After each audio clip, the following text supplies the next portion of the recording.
Ladies and gentlemen, good day and welcome to Kriti Industries India Limited Q2 FY22 earnings conference call, hosted by Asian Markets Securities Limited. As a reminder, all participants' lines will be in the listen-only mode, and there will be an opportunity for you to ask questions after the presentation concludes. Should you need assistance during the conference call, please signal an operator by pressing star, then 0 on your touchtone phone. Please note that this conference is being recorded. I now hand the conference over to Mr. Karan Bhatia from Asian Markets Securities. Thank you, and over to you, sir. Thanks, Bilal. Ladies and gentlemen, good morning and welcome all to the Kriti Industries India Limited 2Q FY22 earnings conference call, hosted by Asian Markets Securities. From the management side, we have with us Mr. Shiv Singh Mehta, Chairman and Managing Director, and Mr. Shashank Belkhede, the CFO. I hand the conference to management for the opening remarks, and then we can open the floor for the question and answer. Over to you, sir. Thank you. Good morning, everyone. It is my pleasure to welcome you all to the earnings conference call of Kriti Industries India Limited for the second quarter of the financial year 2021-22. I hope all of you are well and keeping safe. Let me give you a brief overview of the operational performance of the company for the second quarter. As you may be aware, that globally PVC prices continue its upward momentum, and in second quarter still it's looking that it's going to continue its trend. Second quarter is generally considered to be a non-peak season due to monsoon, particularly agriculture segment, where during this period generally there is lack of demand for pipes. But our company has been able to maintain similar to the last year, and in the institution side, we have shown growth for telecom duct business and also for micro irrigation segment. Now, our Group CFO, Shashank Belkhede, will give you the key financial highlights. Thank you very much, Chairman, sir. A very warm welcome to all of you. Good morning, everybody. Let me take you through the key financial performance of our company on a consolidated basis in Q2 FY22. The operating income for the quarter was 112.7 crore rupees, which was an increase of about 25.2% on a YOY basis. The EBITDA reported was 12.3 crore rupees, which was an increase of about 12% on a year-on-year basis. EBITDA margins stood at 10.93%, while the net profit after tax reported was 5.5 crore rupees with PAT margins of 4.89%. On the balance sheet front, we have been able to manage the working capital requirements prudently by maintaining the current ratio at 1.32 times, and the debt equity ratio is also in a very strong position at 0.19 as compared to 0.23 in March 21. For the first half of FY22, the operating income was 267 crore rupees, which is an increase of 8.7% on year-on-year basis. The EBITDA reported was about 26 crore rupees, which is an increase of about 4.9%, and EBITDA margins stood at 9.71%. The net profit for H1 reported was around 18 crore rupees, while the PAT margins were around 6.67%. Thank you very much, ladies and gentlemen. With this, now we can open the floor for question and answer sessions. Thank you very much again. Thank you very much. Ladies and gentlemen, we will now begin the question and answer session. Anyone who wishes to ask a question may press star and one on their touchtone telephone. If you wish to remove yourself from the question queue, you may please press star and 2. Participants are requested to use handset while asking a question. To ask a question, you may please press star and 1. Ladies and gentlemen, we will wait for a moment while the question queue assembles.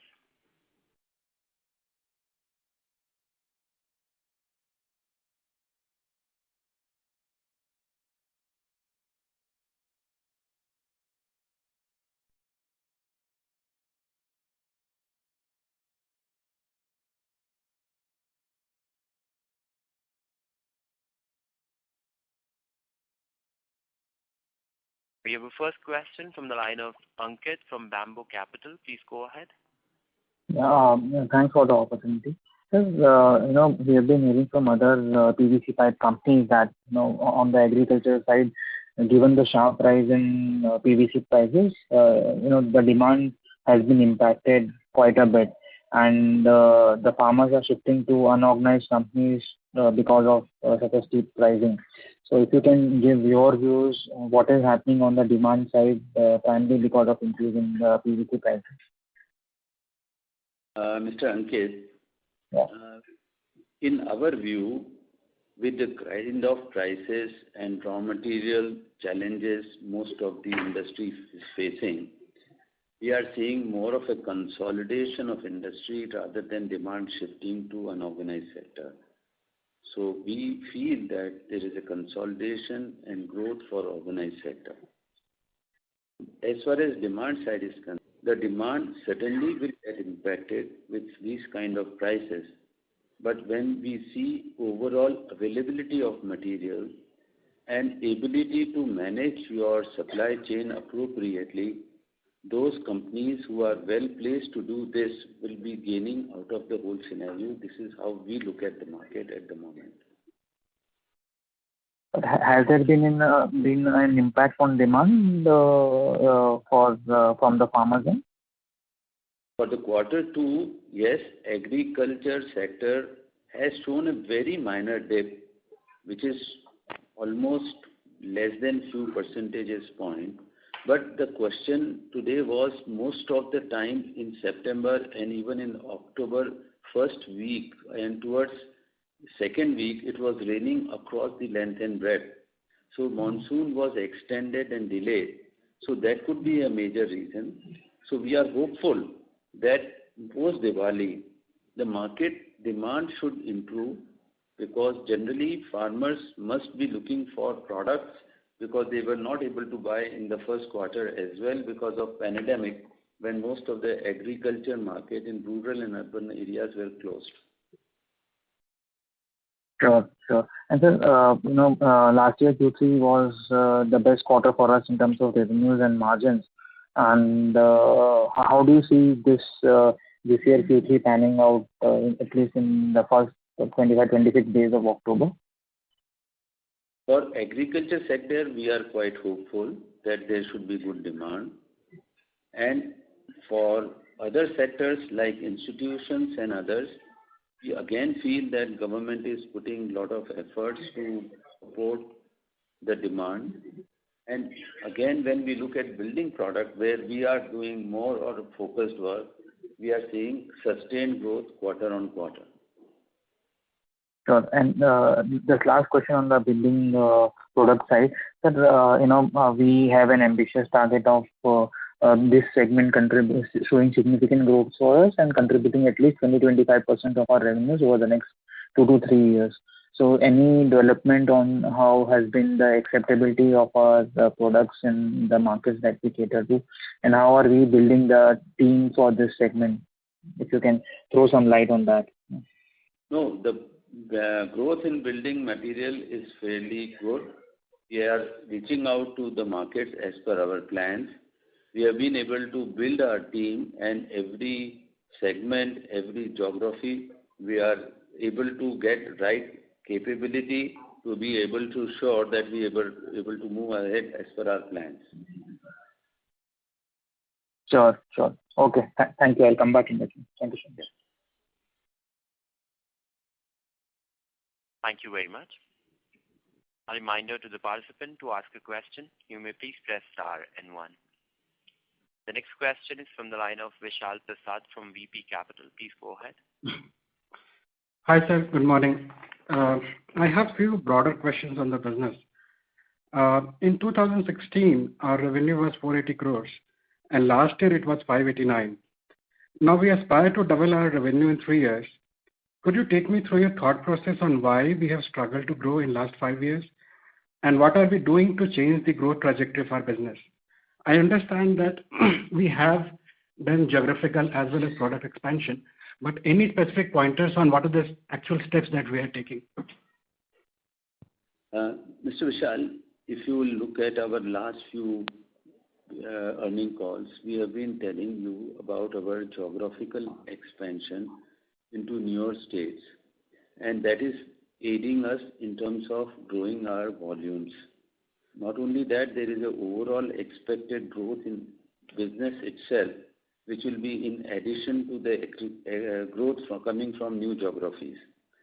Company has also entered into building material with a very serious focus, and we are seeing good traction. All put together, this is how our volumes are growing. In addition to that, apart from the metric ton tonnage growth, we are seeing a substantial increase in the raw material prices over a period of time. So put together, these all factors are helping in showing you a better top line numbers. Sir, if I look at our revenue from building materials starting 2018 and last year 2021, over 4 years it has hovered around 30 to 35 crores. So basically, our aspiration is to take it to 200 crores in 3-4 years. So if I understand correctly from our competitors, what has happened in the industry is that the larger and competent distributors, they have signed up with larger organizations, and they cannot sell the products from the competition. So when we go and recruit the distributors in the market, and specifically in building materials, so how are we approaching the whole area where we are trying to get the distributors who are hungry for growth? So how are we doing it? You see, we are primarily all these years focused on agriculture markets. We have a very strong distributor presence across our territories of marketing and sales. More than 400 and odd distributors who are well entrenched in these areas, who are capable and very effective in terms of their local connect. If these distributors sell our BP, who are not traditionally very BP oriented, that itself gives us a good traction and reach into many geographies. You must have seen that in last quarter to quarter we are showing good growth on BP segment, and we are quite confident with the existing dealership what we have. Without enrolling new distributors in many areas, which we shall definitely try to do, we should be able to achieve our numbers. Because most of the growth is coming in rural areas as far as building material is concerned. So in the annual report, you have talked about training our current distributors in how to sell in the building material segment. So I understand there are different skills required if we are trying to sell agri pipes and if we are trying to sell building material pipes. So is there any specific thing that we are doing with the distributors or training we are providing which can help them upskill and sell our products? You see, building material is a lot of service orientation in terms of regular supplies, continuous supplies, stocking materials, and also serving the retail network around your place of position. In case of agriculture pipes, most of the customer come to the shop of a dealer and buy it mostly. So there is a difference in two situations, because building material you buy every day as the house construction progresses. While in case of agriculture, you buy it one time during your time of purchase. Am I able to explain the point? So, I mean, my question was more on the distributors. Like we have talked about the training that we are providing to them. So there's a range of products. He has to stack them. He has to keep his stock level updated. He has to have internal systems of stock management. He has to serve a customer for small supplies or regular supplies. He has to build up connect with the local plumbers or other retail outlets. So these are the new areas which he has to work towards in service side, servicing the customer base. So this is where we are training our dealers to do the job right way. Okay, one last question, sir. In our business, having multi-location plant is an advantage as it helps us to lower the logistics cost. And it also helps us to market, improve our ability and time to market. But I see that we have a huge capacity at one location. So could you please talk about your thinking process when we expanded and created such large capacity at one location? You see, we are very well placed. Pithampur, Indore are centrally placed in India from where you can approach most of the territories. And operational advantages of a larger volume in single place are also available. However, as I have been maintaining, we will certainly look for more locations or new locations when we develop critical volumes and we are able to see a cost advantage because of transportation and logistics cost or local presence. So we are definitely planning to go and put up at new locations, but it will only happen when we achieve critical volumes in those territories what we have planned. Okay, and any update on water tank business, sir? Water tank is an area where you have to be more multi-locational because of volume. So we are doing well as far as in the limited territory we are presently. But as and when we go multi-locational, this is the area where we'll focus more and more in times. We don't have, we are having the water tank or we are going to have it in the future? We have already launched and it's well received, well accepted in the market. Okay, sure, sir. Thank you, sir. Thank you. Thank you very much. The next question is from the line of Bhavnil Desai from Turtle Capital. Please go ahead. Hi, good afternoon, sir. Sir, the first question is, if you can explain us, how the trade works on the agri side. So let's say, for Q3, is it that the placement of the products with distributor happens in advance and distributor anticipates certain demand and stock inventory, or is it like as and when demand comes, they kind of come back to us and then we give the supply? How does it work? You see, agri side, normally a customer will come to a shop and would expect material to be purchased on spot. So most of the dealers keep stock for a couple of days requirement, and this is why they keep planning their purchases based on market movements. So most of the stocks are available for immediate sales at a dealer's point. And there are times which are when the peak demand comes, they run short of material and there's a lot of pressure on companies to supply when turnaround times are expected to be within minutes and hours. But this is how the market functions, because in peak season there is always shortage of casta product in market, and we try our best to maximize price before sudden surge in demands come.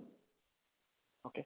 So the reason I'm asking this question is, sir, PVC prices have been on upward trajectory for some time. So is it a factor, in coming couple of quarters that people or distributors are skeptical to stock, considering that the prices may not sustain?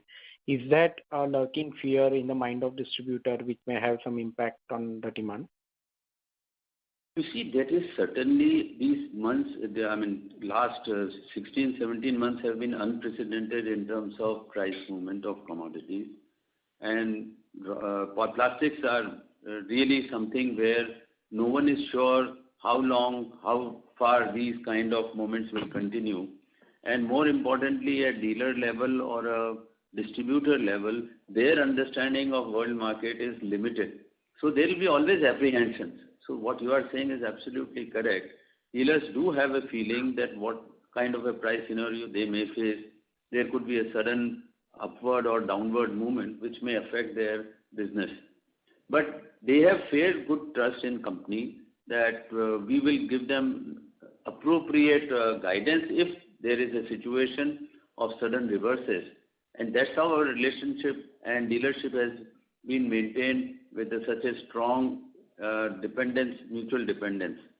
But yes, this is the thing in mind. But so far, since this is a one-way movement for last couple of months, particularly last July onwards, so dealer must have seen that the price trends are fairly robust. And since demand is likely to peak in November, so they will be keeping some stocks readily available with them. Okay. Okay, that's helpful.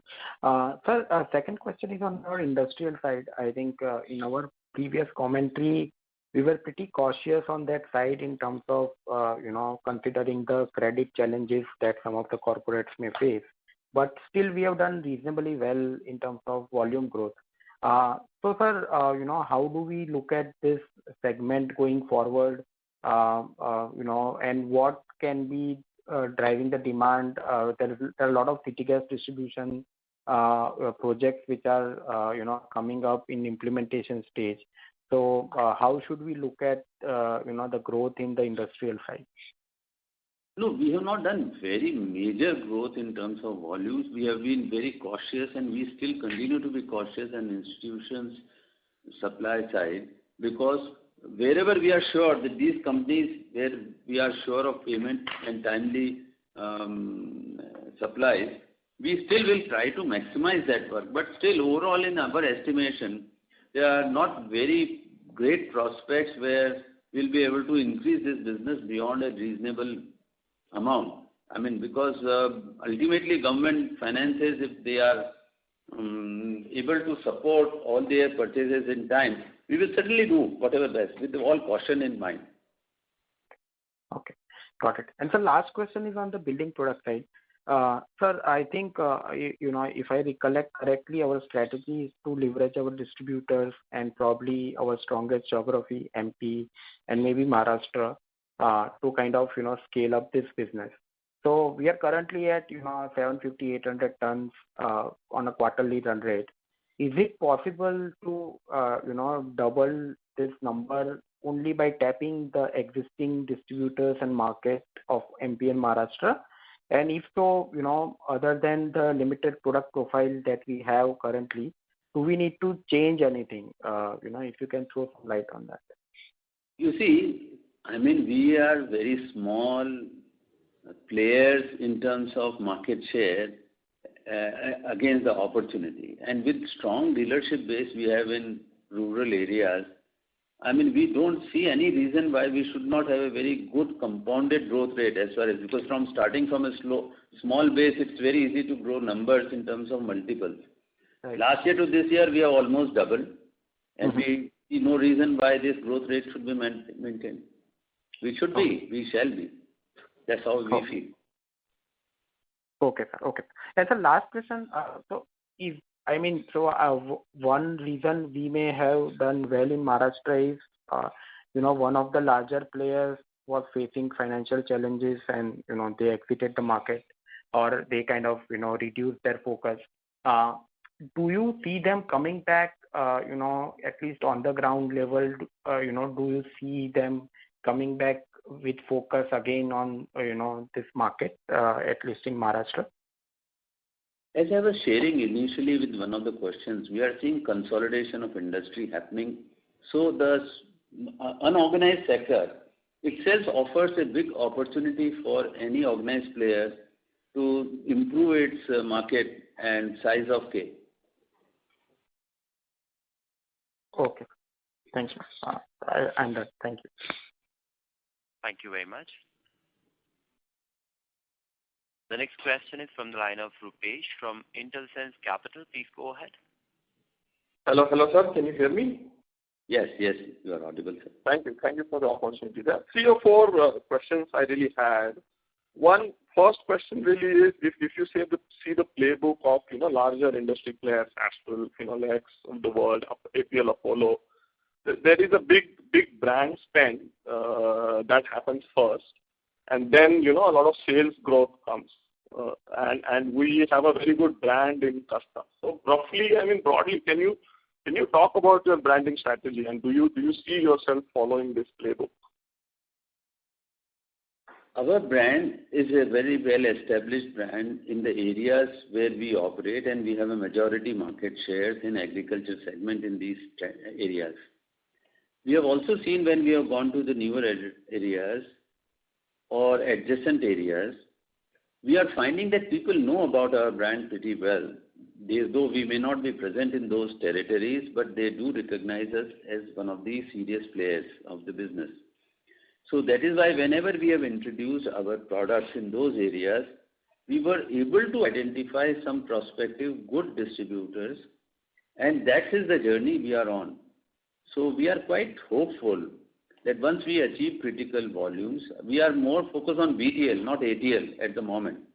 And that is what is helping our business to stabilize in new territories as well. So do you see aggressive investments, sir? Can we expect ad spends as a percentage of revenues to go significantly over the next 3-4 years? Once we have captured the low-hanging fruits and we have achieved certain reasonable numbers, we will certainly go for other branding initiatives which are necessary as a business demands.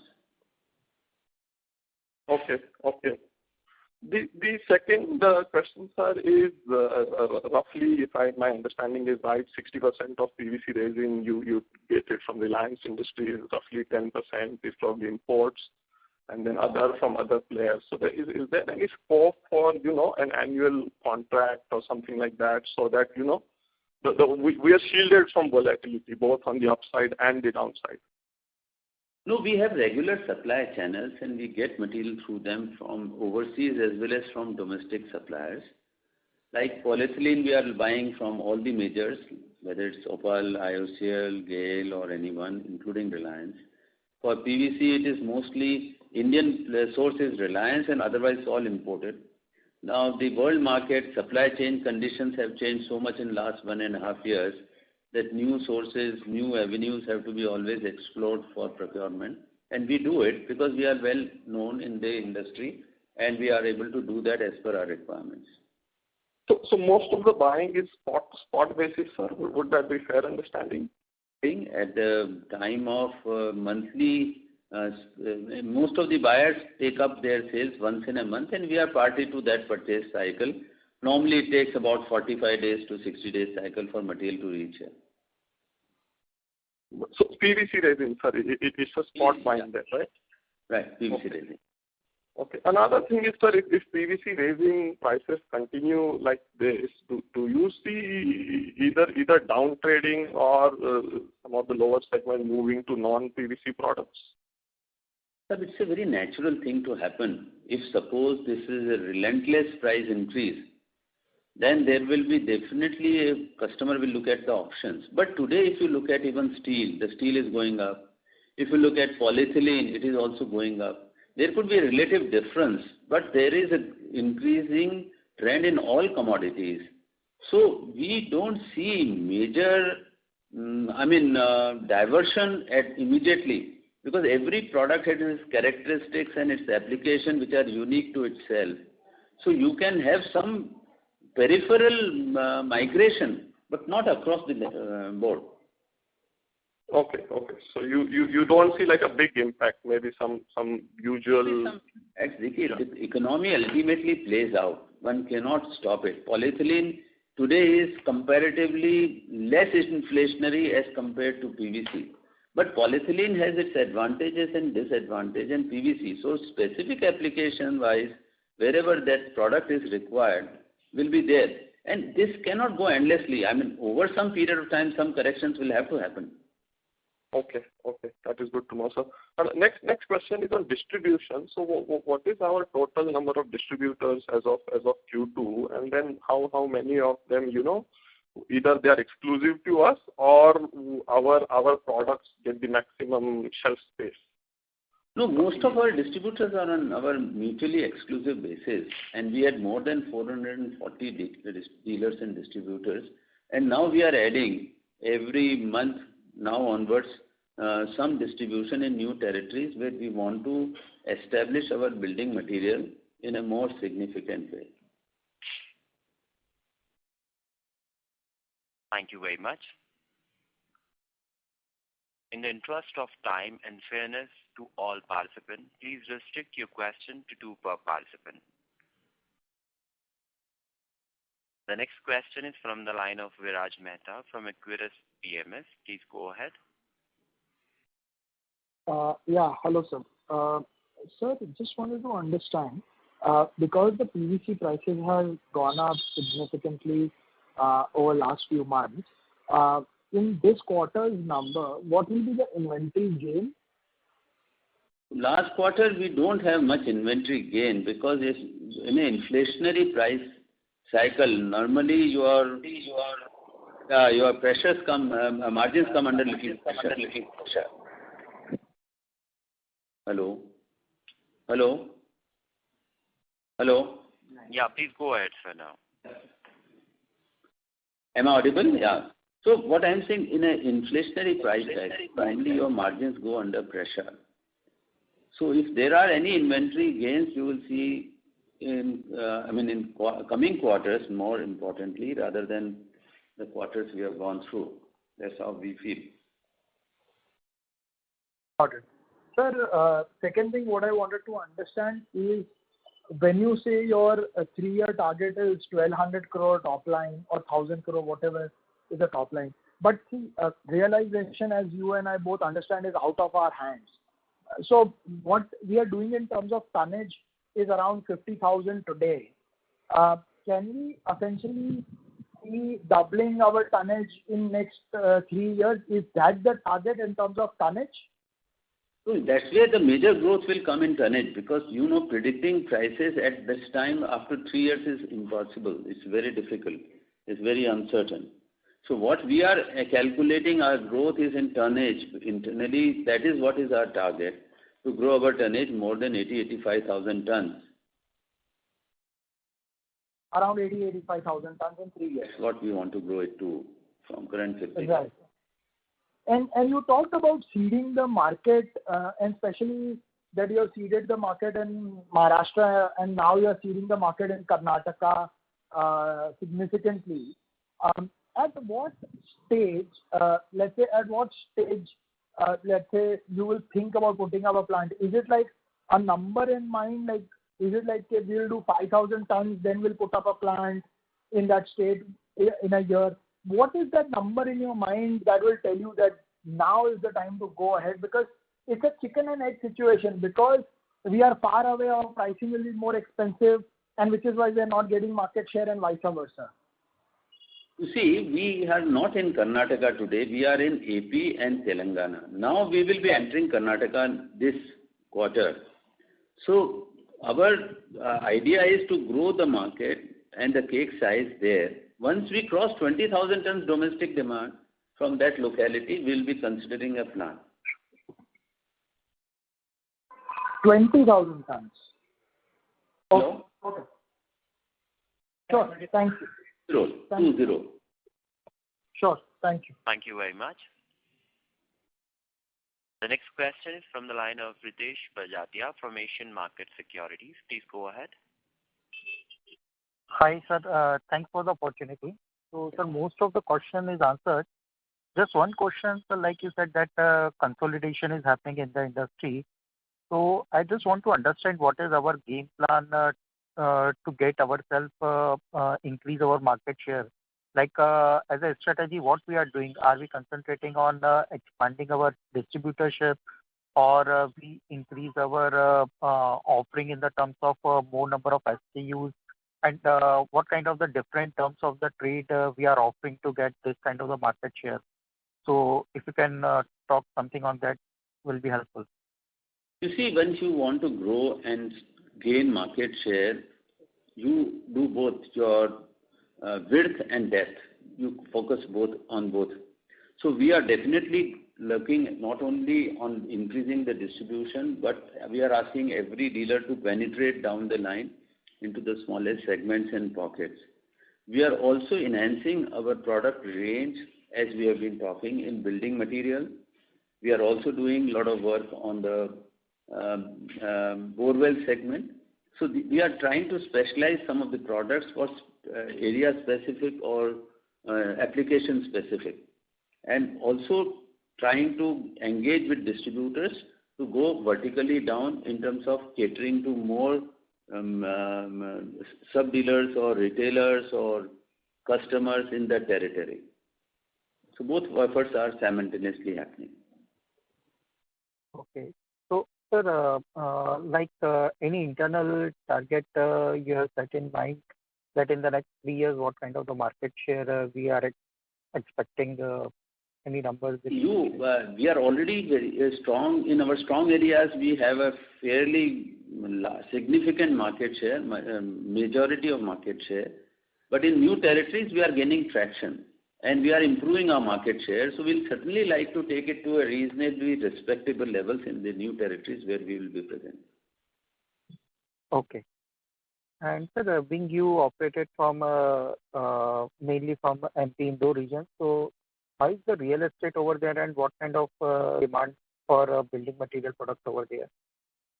You see, real estate we have seen is doing well across the length and breadth wherever we are seeing. And I think everywhere, even the last quarter we have shown significant improvement in terms of our presence, our numbers and our sales. And must be that since all companies must be doing it, so as compared to agri, we see a far speedier improvement in our growth in building material.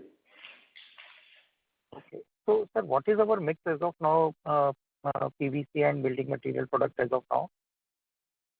No, building material is growing. As I was telling someone that over last year we must have doubled our numbers this year in terms of metric tons as well. And quarter on quarter we are growing in building material, and it would be in excess to, it's a double-digit growth. So which will further improve as our range grows, improves, our territories grow, our distribution improves. So we are quite hopeful that we should be able to do better.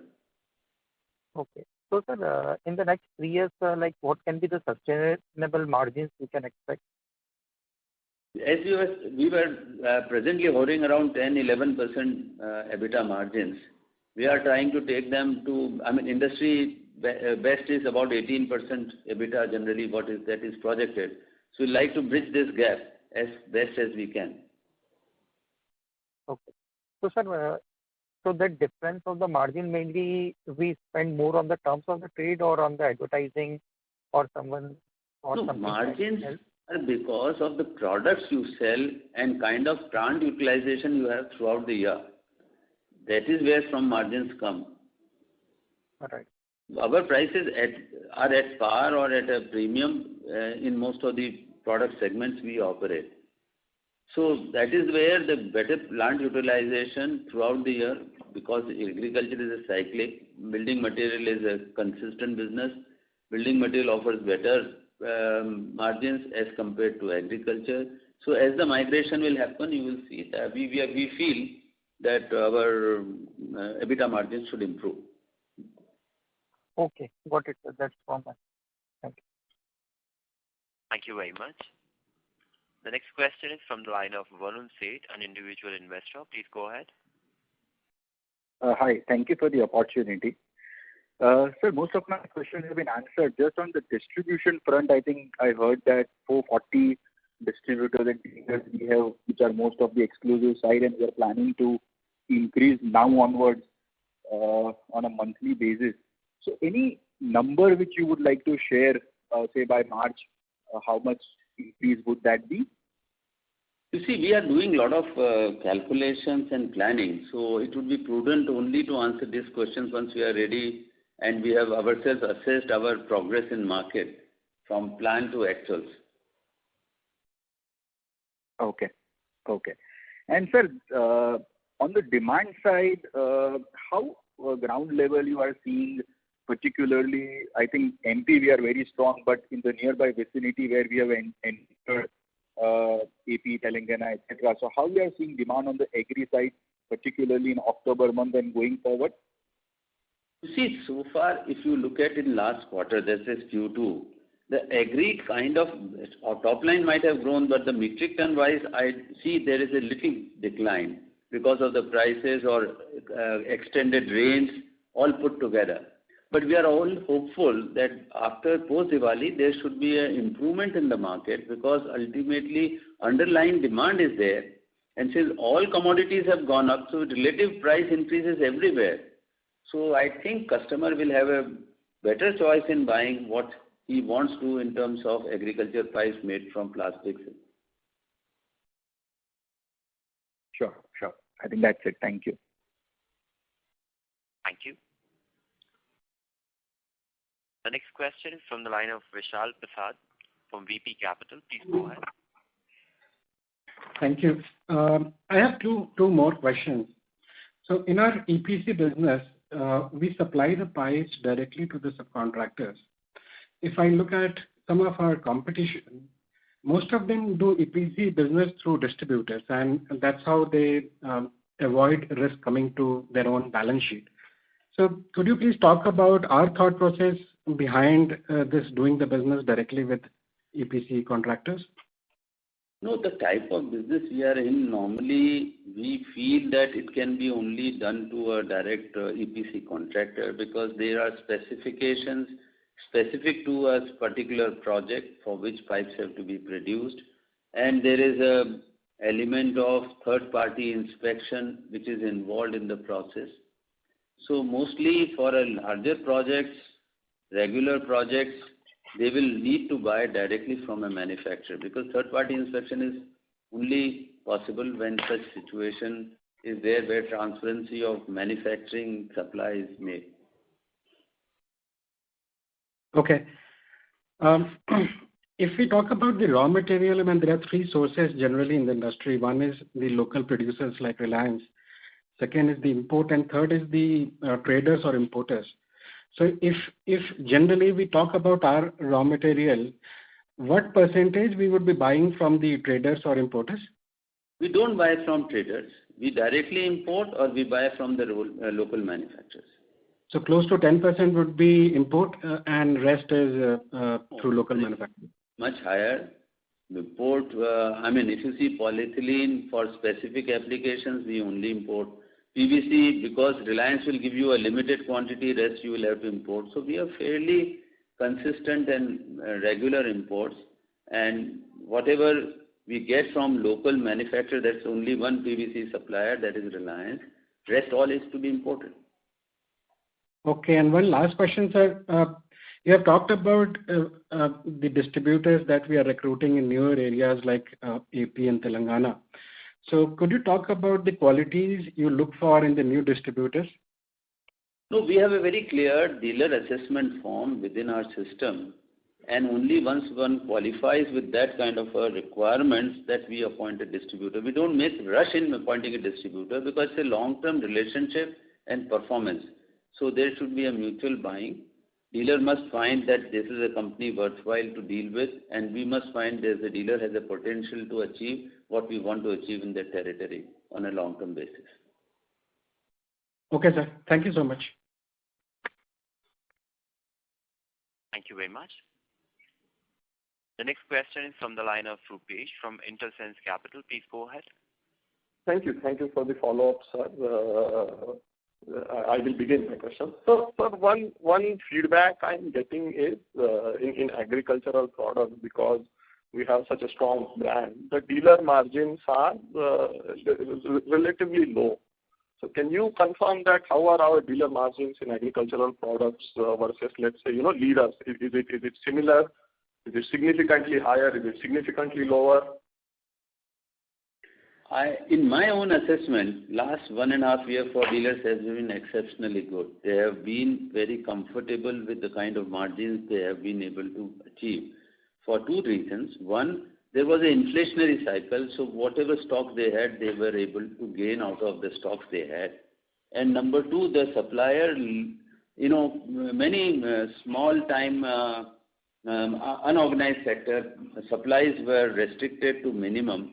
And that's where they were not in any kind of price pressure in spite of raw material prices or product prices going up continuously. But our deal margins are more than the leaders or less than the leaders? So relatively, if you say in our areas of dominance, our dealers have the maximum margin because our product sells at one of the higher end of the prices.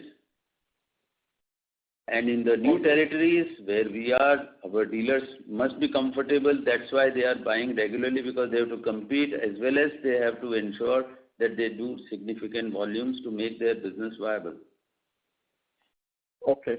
And then how does the value proposition for the dealer changes when we ask them to give them building products?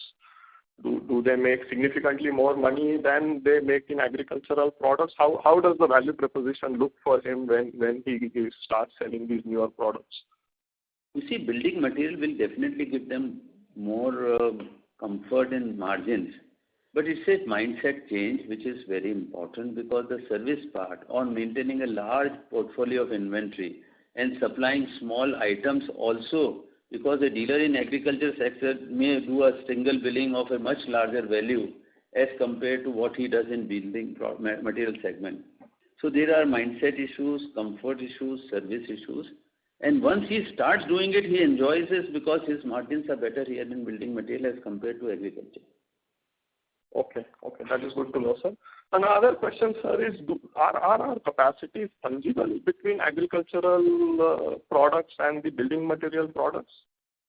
In building material product, we are still adding in terms of capacities, and we will be investing further in coming 2 quarters, because our market traction is good. We are finding responses.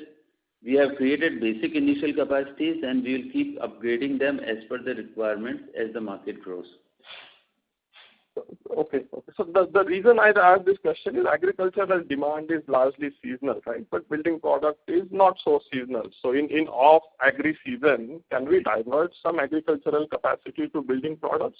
Surely, that is the advantage we have, because most of the technology part of it is similar or interchangeable.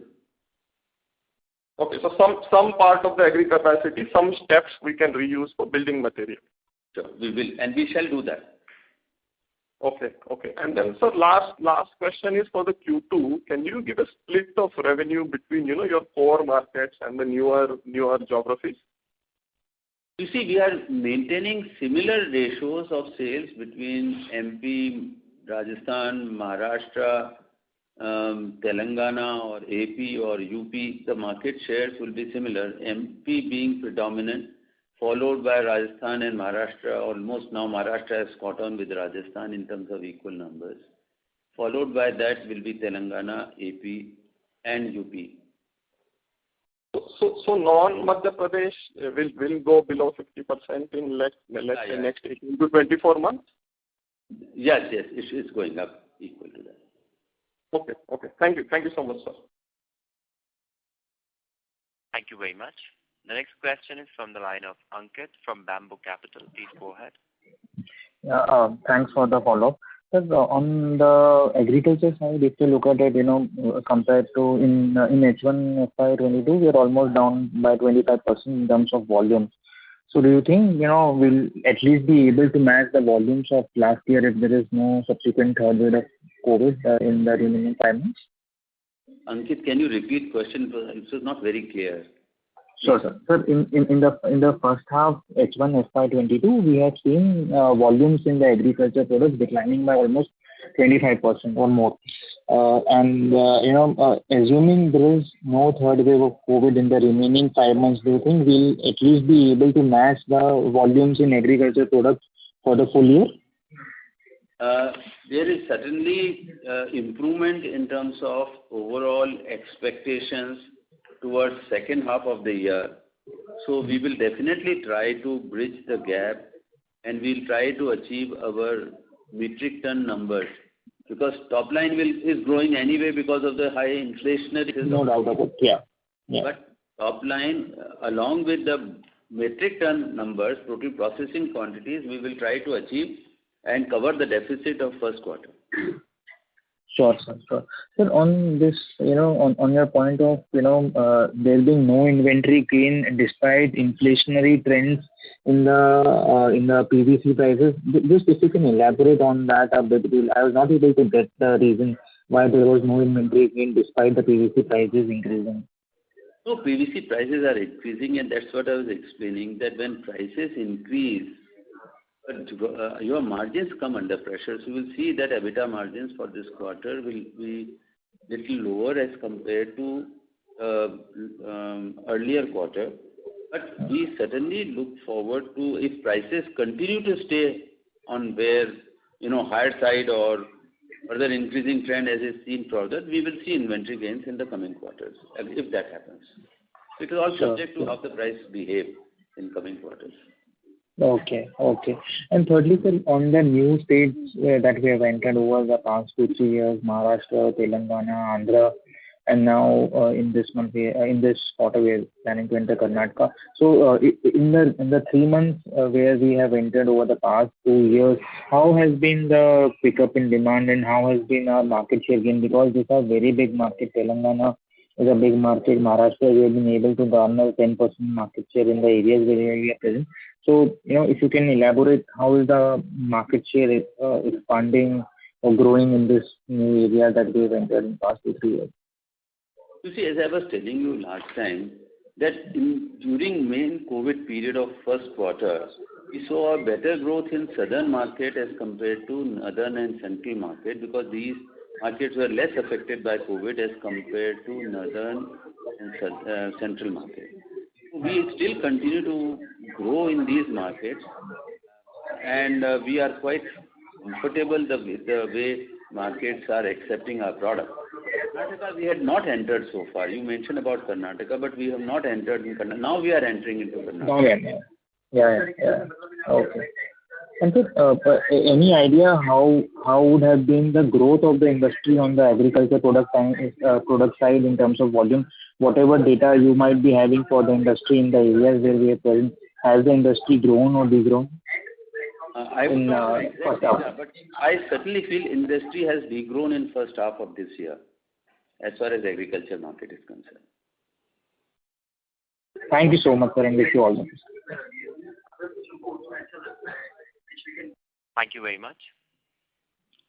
The next question is from the line of Vishal Prasad from VP Capital. Please go ahead. Thank you, sir. 2 small questions. So what percentage of our revenue comes from fittings?